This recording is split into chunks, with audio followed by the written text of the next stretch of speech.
This is a video that leads into a brand new, very distinct, not heard from before, commentary on Isaiah 53, which begins actually in Isaiah 52, is comprised of 7 videos I have put together in the last month or so, and I'm just putting them all together with a lead-in video explaining these things and why it's so new, novel, and has such a different view of the scripture from that which Judaism teaches regarding a messianic era when David comes, the descendant of David. They often refer to him as King Moshiach. Moshiach means the anointed one. And you'll get the idea from the title of this video real quick. God speaks to an atheist. And it began like this. The doctors who gave me 1 month to live from lung cancer in 2002 that developed from my colon cancer, metastasizing, would have been surprised that I was still alive, to say the least. I had stopped thinking about the lung cancer years before. The white spots in the x-rays that filled my lungs, like the stars in the night, did not inhibit my breathing or slow me down in any way. At this point in time, I'm training for my first triathlon. And I didn't start small. I did a half Ironman. It's 1.2 miles swimming in an ocean, 55-mile bike ride, and half marathon, 13 miles. They call it the 90.3. One Saturday in the fall of 2007, I was cooking lunch in my small kitchen, post-divorce, and at the stove, when God said, from just a little behind me, as though somebody was speaking to me right here, and above my right shoulder, which is disfigured, wash your hands. I turned around to the sink, washed my hands, and turned back to the stove. Now understand, I've been an atheist for 50 years. I mean, I completely denied the existence of God. And then from right here, a small, quiet voice, like an account they have with Elijah at the cave, said, wash your hands. And I simply turned around, washed my hands, and went back to the stove. I didn't say a word to him. I didn't even keep thinking about it. I just did it. That was it. It was as though he had always been there. Just as to Adam. That's what I liken it to. And he dictated this to me. This is from my book, the book of my life that God dictated to me. It's called The Righteous Servant of God of Isaiah 53. No, the life of God's righteous servant of Isaiah 53. And he put it together. And he did it because he actually came to me, as Jeremiah would say, in the womb, but in my first year of life. And like Ezekiel, lit and entered me. So that part of chapter 11 of Isaiah happened well over 62 years ago.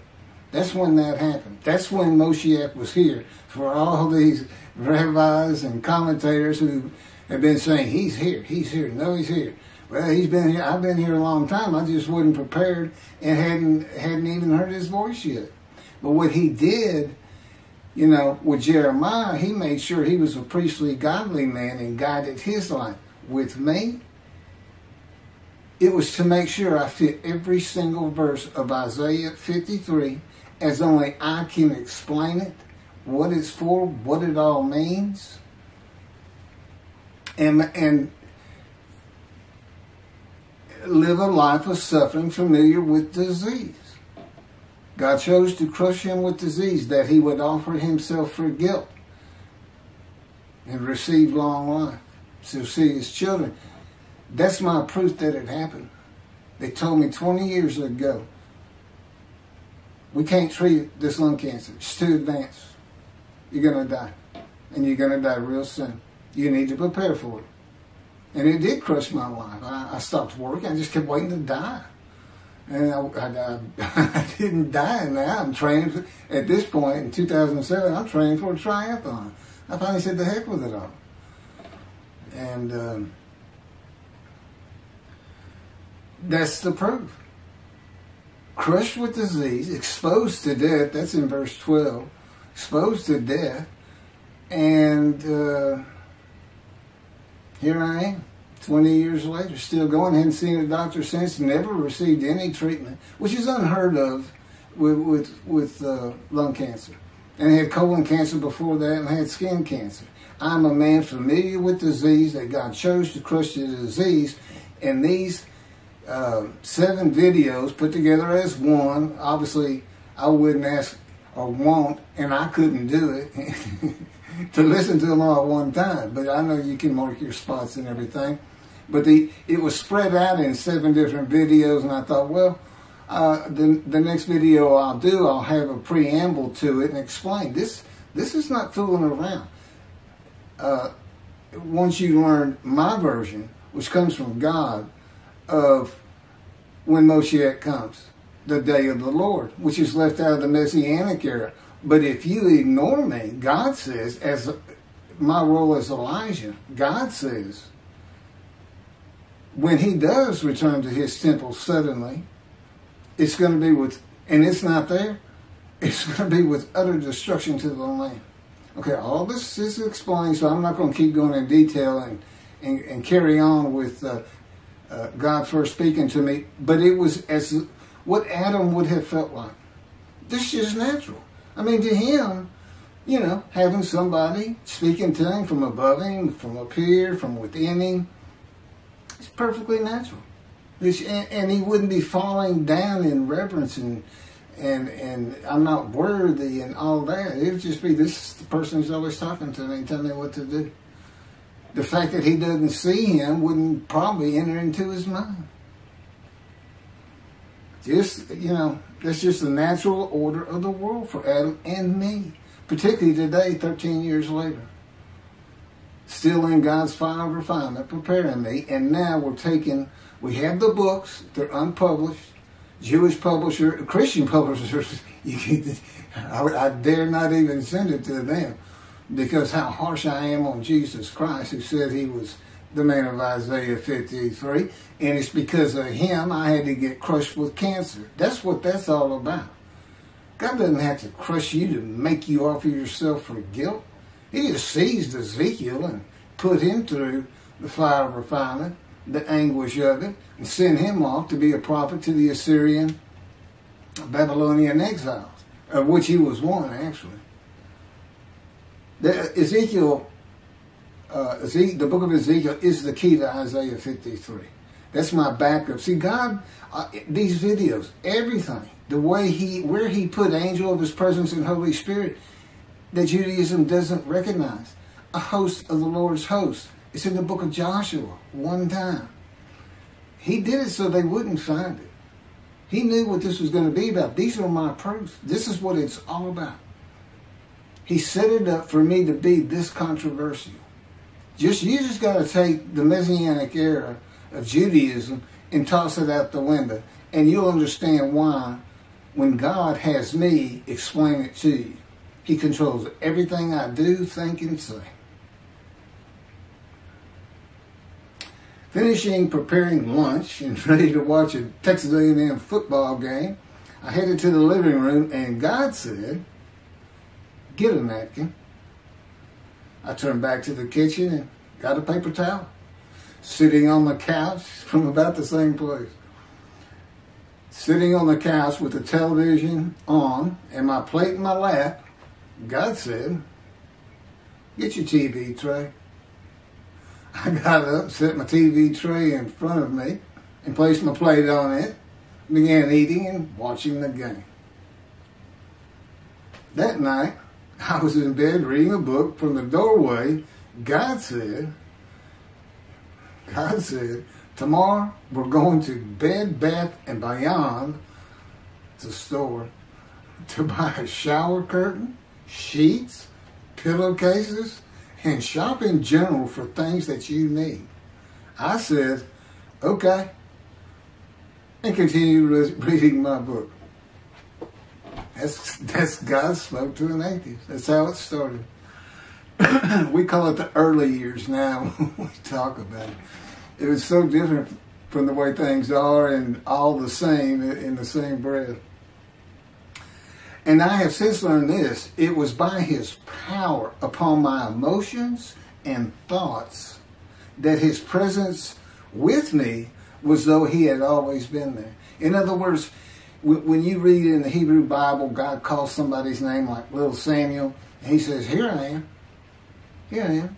Now there's some accounts of people falling to the ground, but he can put a silent knowing to you. He can put knowledge within you, your mind, where you never hear a word from him. In other words, put into your mind, the God of all creation is about to speak to you. And he doesn't have to say, stay calm. He controls emotions. He told me, Keith, I created emotion. And there's nothing I can't do with yours. And believe me, it's been proven to me. I'm not going to get into all that. It turned, and then this story goes on. It turns out he had been like Jeremiah from the womb. Let me pass by that. I've never been affiliated with any church or synagogue. I've never had any teaching from yeshiva or seminary. Throughout my life, I did not. Let's put it this way. I was the actual opposite of Jesus Christ. Actual opposite. I'm a sinner. You know, I mean, he took me back. He said, look, you know, because I said, well, I wasn't that bad of a sinner, was I? He said, really? So here we go off in vision like the story of Scrooge and the Ghost of Christmas Past. I start getting smart with him. This is us talking friend to friend. I can talk to him like he's just a buddy sometimes. There is a line I know not to cross. I said, why would you call that a sin? Why is that a sin? He said, Keith, that's a sin. You lied. I said, yeah, but if I didn't lie, I was going to jail. He said, but that don't make it good. I said, well, which comes first? Going to saving yourself? Or lying? And so what? I didn't believe in you anyway. I wasn't worried about going to hell either. It's just, I didn't think about those things. He tells me, no, I didn't let you. That's why I was with you from the get-go. He wanted me to be fresh. No preordained, settled in thoughts and beliefs on anything. And of course, I grew up in Texas for the most part, so it would have been Christianity. I didn't associate with anybody who was religious. I didn't even know what the term Jesus freak meant. I didn't even know that Jesus died for my sins, supposedly, under their theology. And I didn't know that there was a problem between Judaism and Christianity. Jews and Christians. I didn't know that. I had plenty of Jewish friends. You know, I was in the late 60s, 70s, my formative, going into my teen years, and, you know, you treated everybody as an equal. I never thought about it. Including African Americans, who in my day, we just said blacks. I guess that doesn't go anymore. But had great friends of all kinds. My best friend, I didn't even know he was Jewish until I saw him on Facebook 40 years later. But anyway, let me jump ahead. Okay, this is how God communicates with mankind. This is what the prophets are all about. It's not just Ezekiel, a spirit lit and entered into me. At that moment, God was speaking. And then he says, at that moment, a spirit entered into me, and then I could hear God's words. So he's saying, and that means God is in his spirits.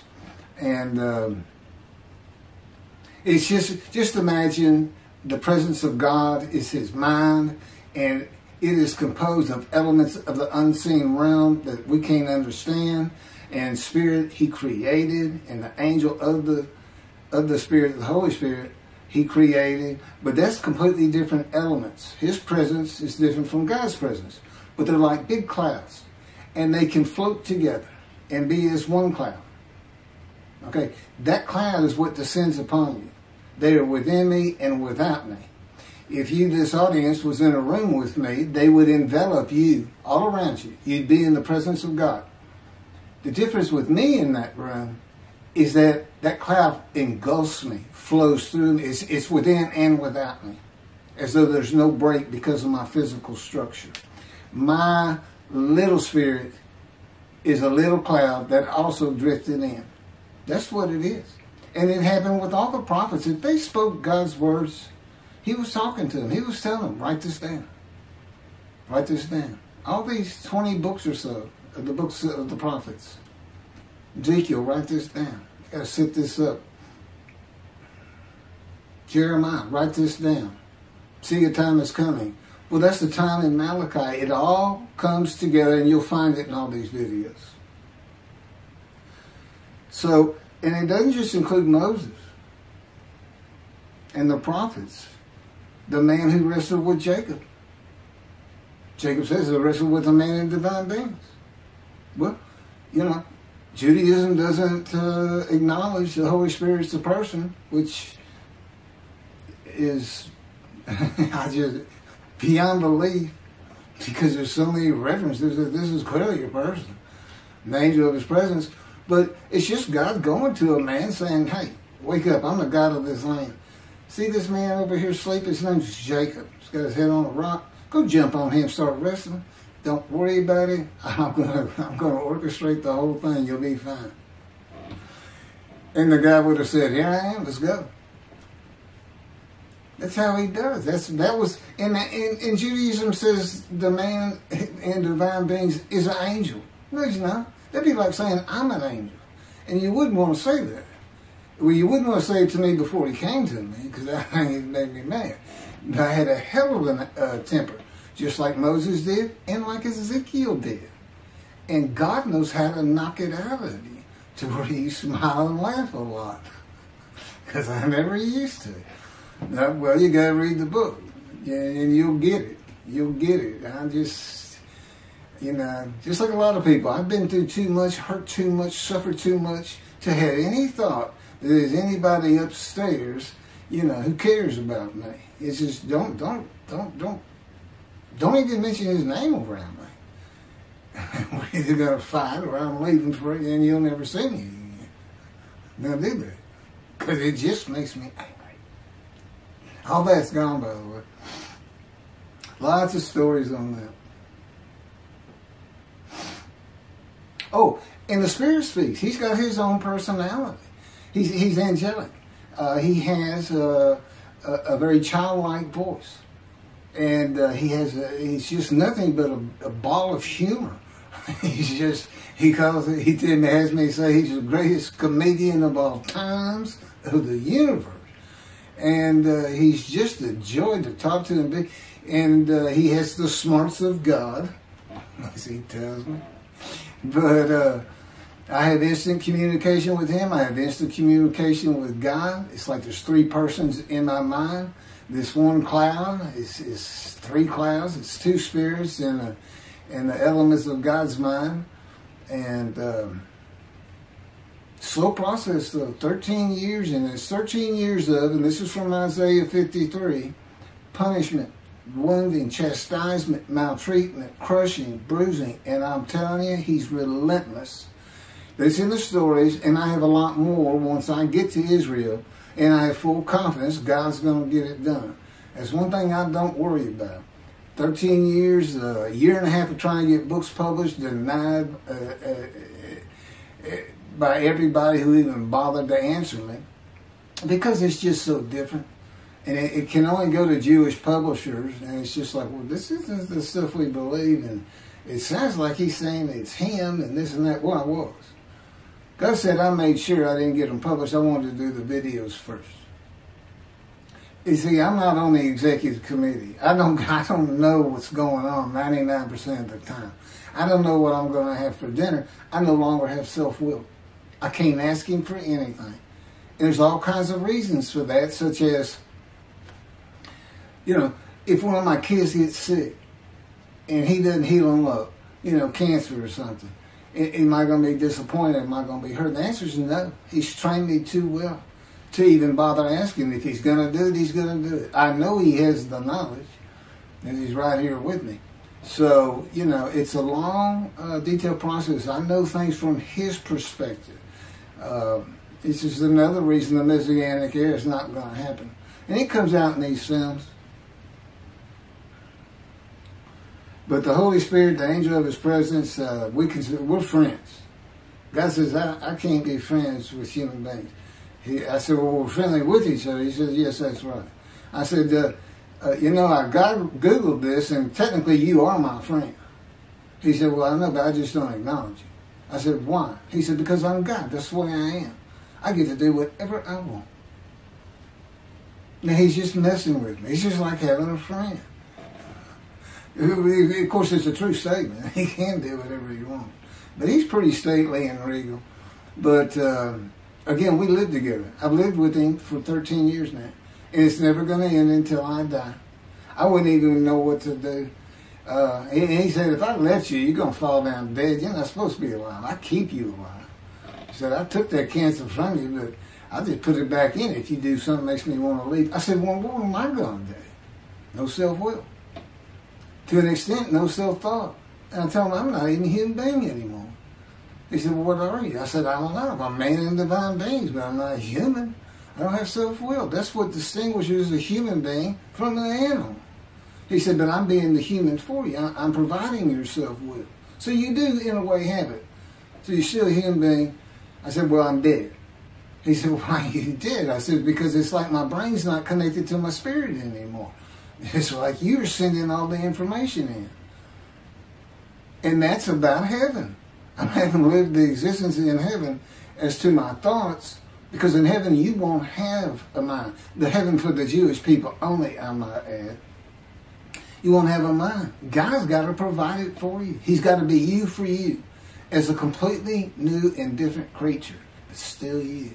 It's a very amazing story on how that does. And I'm taught all these things and literally experience them, not only in the real, but in visions. I've had more visions than... if you count every single vision in the Hebrew Bible and the New Testament, I've had easily double that. And I'm a walking visual. God's communication, and this actually shows up in the story of Moses. He won't let me tell right now. But he puts images in your mind. Instead of saying a sentence, you get something in your mind, a picture. Anyway, I call it visuals. And you can be wide awake for those. And I can be in vision wide awake. Okay, so we finished our shopping to get shower curtains and everything. And God said, let's go to the bookstore and get you a Tanakh. To which I replied, what's a Tanakh? I didn't Hebrew Bible, okay. Well, I know the Holy Bible, the New Testament and Old Testament. And on we go. I'm starting to learn for the first time. At Barnes & Noble's, we looked at all the Hebrew Bibles and purchased the Jewish Publication Society's Tanakh, the Holy Scriptures, which is a translation that began in 1956 and was published in 85. Men who spent 30 years on the Leningrad Codex, the oldest Hebrew Bible in existence. They started from scratch. I hear these rabbis and people saying, well, I know what these translations are, this and that and that and this. And God says, just go with the JPS. They hit it right just about every single time. I've only found one thing that I don't understand how they missed it. But it's in 53. This is the 1985 edition. That's the best translation you can get out there. And I don't just hear God speak to me. His presence is heavy. And I'm also, it says he pinned Ezekiel's arms behind his back with his cords of power. And by his cords of power, Ezekiel could not leave his house. Now, that's in Isaiah 53. He took him from the land of the living. He took him from society. You know, the man of Isaiah 53 lives, so he's taken from society, but that doesn't, from the land of the living, that doesn't mean he died. And there's no crucifixion in 53. So you start to see how Ezekiel is so important in this, and that's where you find out about the covenants of friendship that come with God in the day of the Lord when Moshiach comes. Again, you don't hear anything about it in this Messianic era. I'll tell you this. I think the Jewish people are going to like this better. I think throwing out all that rubbish Judaism has been teaching from back in antiquity, that's where they're stuck, and see what's really going to happen with God coming back, a man in divine beings, with the capabilities of Moses, Elijah, the descendant of David. All their attributes, okay, are in me. I can be each and every one of them, and I can be all four of them at one time. And God can speak through me. So, it's going to be fun, and he wants his temple rebuilt. That's the purpose of Isaiah 53. It says, a purpose which might prosper of God. But he doesn't tell us what the purpose is. Well, we find it in Malachi 3. I'm sending my messenger before me to clear the way for me, and I shall return to my temple suddenly. But the covenant that comes with David says, I'm going to place my sanctuary amongst you. He already knows it's not going to be there. And then we have Elijah in Malachi 3. Well, he's got a purpose that might prosper. And if it doesn't, God comes with utter destruction to the land. And again, you don't hear it with the Messianic era. Utter destruction to the land. There's 7 million Israeli Jews. How can you not read that and go, that sounds an awful lot like I'm going to raise up armies against you? How can you just ignore that? Well, anyway, we're getting it fixed up. And the purpose that might prosper, I never believed that. I think that just hooks the man of the righteous servant of God of 53. I think that puts him with, he's got the same purpose as Elijah. Elijah is supposed to bring the families back together through the laws and teachings God gave Moses, or being mindful of them. That's the new covenant. It's an amendment.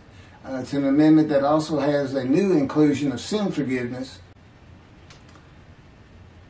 Over the last 63 years, God's presence has resided in Texas, Louisiana, Florida, and Hawaii. And he is more than ready to return to his land, Israel.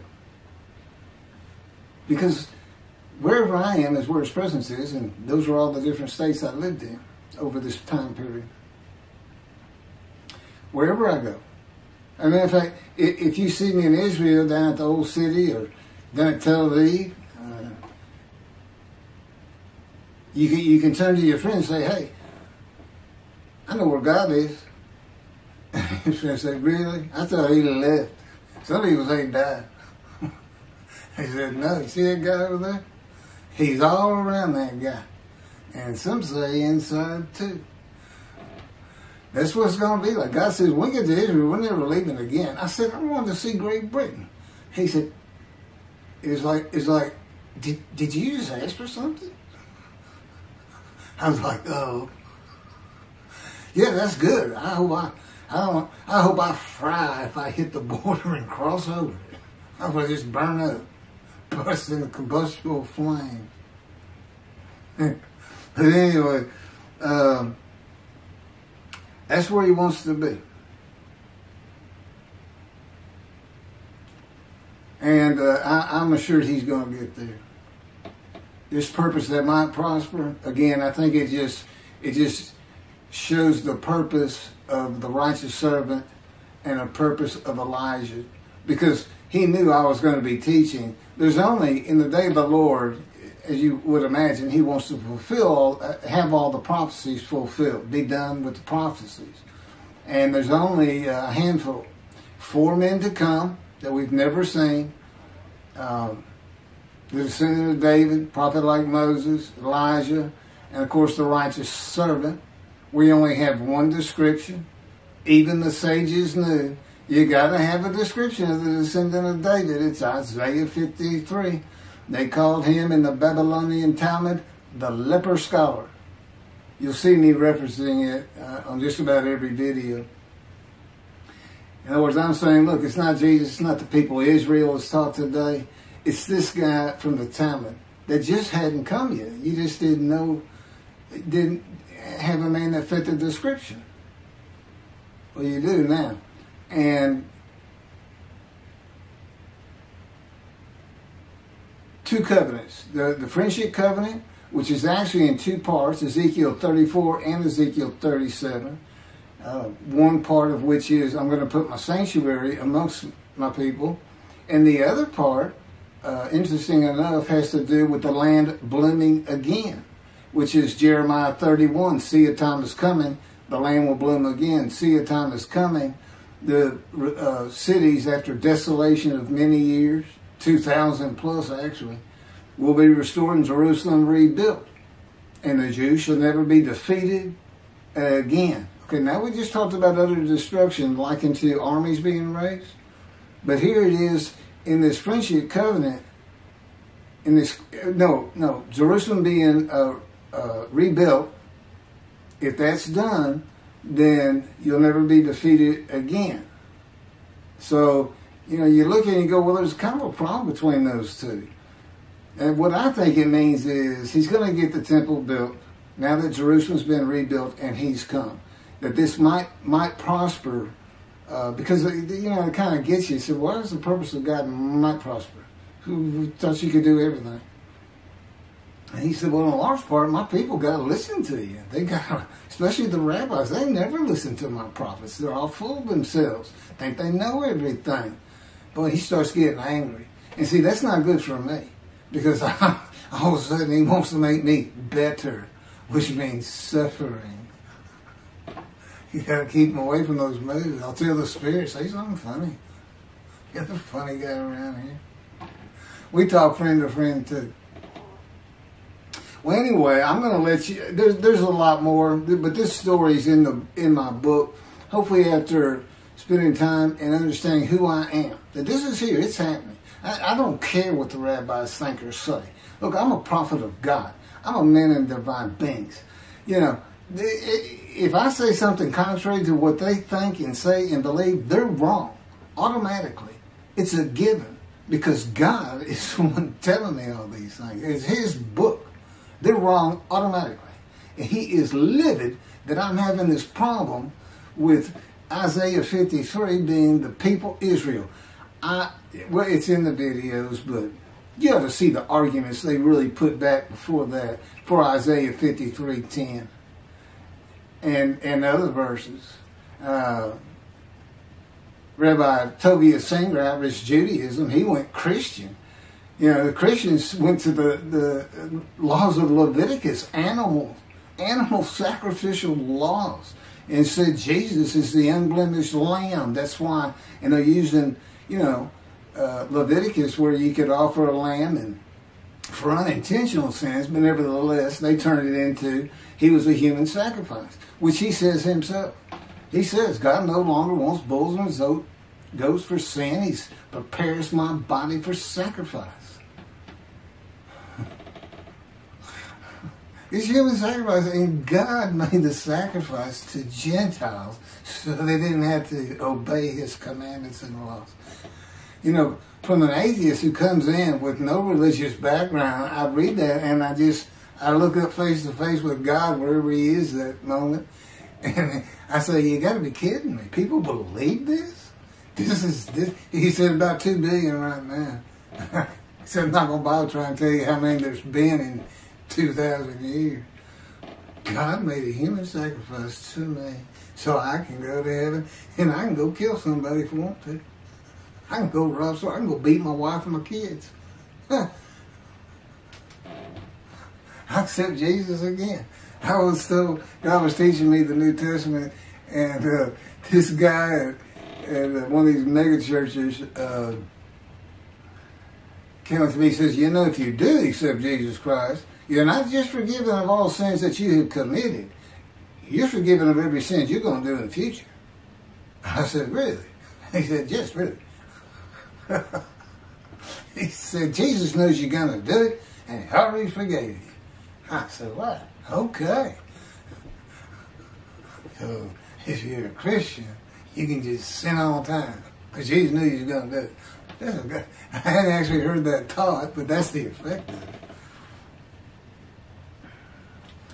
Okay. Next year in Jerusalem. Enjoy the books. Don't try to listen to the videos. Don't try to watch them all at one time. But what I did is I put them together for you in the order they should be. And I just thought it'd be easier. And we're kind of coming to the end of our videotaping for a little while, it seems like. Again, I'm not on the executive committee with God and His Spirit. I never really know what we're going to do next. And the books are at keithmccarty.wordpress.com. You can find that on my YouTube channel. I guess that's about it. Thank you very much.